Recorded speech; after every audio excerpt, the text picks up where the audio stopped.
हाय नमः शिवाय। कैसी फीलिंग रहती होगी जब आपको पता लगता है कि आपकी बहन बेटी के सामने एक मैच्योर पर्सन रात के टाइम पे बस स्टैंड पे अपनी पैंट की जिप खोलता है और जितना बेहुदा हो सकता है वो बेहुदी चीज़ें करता है। क्या रिएक्शन होगा आपका? बिल्कुल ऐसा ही रिएक्शन दिया था गुंजन ठाकुर ने, जो शिमला से कांगड़ा बस स्टैंड आई थी और कांगड़ा से वो अपनी बस पालमपुर के लिए जा रही थी, तो उसका वेट कर रही थी। तो उन्होंने देखा कि शराब के नशे में धुत एक बस का कंडक्टर, बस का नाम नहीं लूँगा, लेकिन जो बस के कंडक्टर थे उसकी पहले भी बहुत सारी कंप्लेंट्स आ चुकी हैं, ठीक है। और पहले भी आपने एक वीडियो देखी होगी जिसमें बस के कंडक्टर को एक बंदा पीट रहा है। तो ये वही शख्स है, इसने पहले भी छेड़खानियाँ की हैं और लोगों ने कंप्लेन की थी, जिसके बाद पुलिस ने इन्हें अरेस्ट करा है। गुंजन एक्चुअली शिमला से सीधा पालमपुर जा रही थी। कांगड़ा बस स्टैंड में वो रात को वेट कर रही थी। उन्होंने देखा कि एक नशे में धुत बंदा उनके पास है। पहले तो उन्होंने इशारे किए और अपनी जिप खोली और इशारे करने शुरू कर दिए, लेकिन गुंजन एक बहादुर लड़की है। हैट्स ऑफ है लड़की के लिए जिसने सामने आके बोलने की हिम्मत रखी है, ना कि चुप रहना दबना ऐसी चीज़ें की। तो गुंजन ने चिल्लाना शुरू कर दिया कि भाई जी आप ये क्या कर रहे हो। तो उसके बाद जो बंदे का रिएक्शन देखिए, बंदा इनोसेंट बनता है और ऐसा बिहेव करता है कि कुछ पता नहीं है, लेकिन बंदा साथ वाले बंदे लेके आता है और धमकाने की कोशिश करता है आसपास जो लोग थे।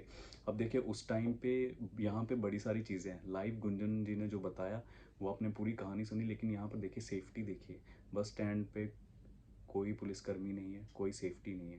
बड़े सारे सवाल भी प्रशासन पे भी खड़े होते हैं कि रात के टाइम में अगर बस स्टैंड की सेफ्टी की बात आती है तो कौन ज़िम्मेदार होता है।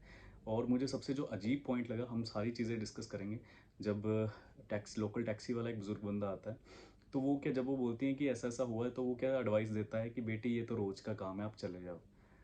मतलब क्या ये सही स्टेटमेंट है? क्या आपकी बहन बेटी के साथ होता तो आप ये आगे से रिएक्शन देते? बिल्कुल आप सामने वाले शख्स का मुंह तोड़ना चाहेंगे, लेकिन फिलहाल ये एडवाइस देना मुझे लगता है कहीं ना कहीं पीछे पछाड़ देता है आज भी हिमाचल को। जब ऐसी बात आती है कि तब चुप रहो, बिल्कुल आवाज़ उठानी चाहिए जैसे गुंजन जी ने आवाज़ उठाई। और ये गुंजन जी से इंस्पायर होकर बहुत सारी लड़कियों के लिए भी एक मैसेज है कि आपको चुप नहीं रहना, दबना नहीं। अगर आपके साथ कोई ऐसी गलत हरकत करता है, आपको ये इग्नोर नहीं करना। जब आप इग्नोर करना शुरू कर देते हैं, तब से इन बंदों को बढ़ावा मिलता है। उस बंदे को बढ़ावा मिल रहा था, इसीलिए वो आज भी ऐसी हरकतें कर रहा था। लेकिन अब इस इंसिडेंट के बाद पुलिस ने उन्हें गिरफ्तार कर दिया है।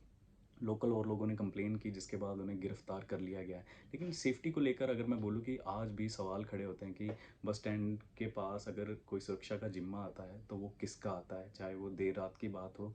खैर दिन के भी पॉइंट्स है कि दिन के टाइम भी सेफ्टी प्रोवाइड की जाए और रात के टाइम भी, ये प्रशासन को देखना होगा।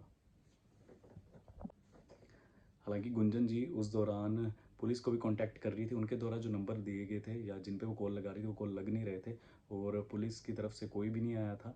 और फिलहाल अच्छी बात ये कि पुलिस डिपार्टमेंट ने उन्हें गिरफ्तार कर लिया है।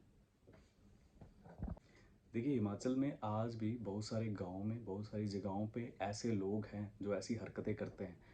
खुद को मेंटली उनको पता नहीं क्या कोई प्रॉब्लम है या क्या है। गाँव के लोग इग्नोर कर देते हैं कि यार ये तो है ही ऐसा, कौन बोले। लेकिन मुझे नहीं लगता कि आसपास की सोसाइटी का देखिए कि जो आने वाले बच्चे हैं उनको आप क्या मैसेज दे रहे हो कि चुप रहना है, दबना है।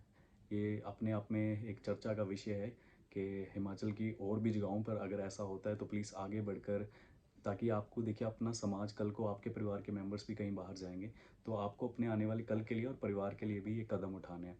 हैट्स ऑफ गुंजन जी जो शिमला से हैं। बिल्कुल उनकी हिम्मत की पूरी हिमाचल दाद देता है। बाकी आप कमेंट करके बताइए कि प्रशासन को, हिमाचल सरकार को क्या कुछ चेंज करने चाहिए सेफ्टी के लिए, गर्ल्स सेफ्टी के लिए, ताकि वो रात को बेफिक्र होकर घूम सके। जैसे चंडीगढ़ है, चंडीगढ़ में रात को भी लड़कियां सेफली घूम सकती हैं, वहाँ पुलिस वाले घूमते रहते हैं। तो वैसे हमारे हिमाचल में भी ऐसा कुछ होना चाहिए। कमेंट करके बताइए कि कहाँ पे हमारे लूप होल्स हैं, कहाँ पे खामियां हैं हमारी सरकार की। कमेंट करके बताइए। आपका एक सुजेशन हमारे यूथ को भी इंस्पायर करेगा और सरकार को भी सोचने पर मजबूर करेगा। हर हर महादेव।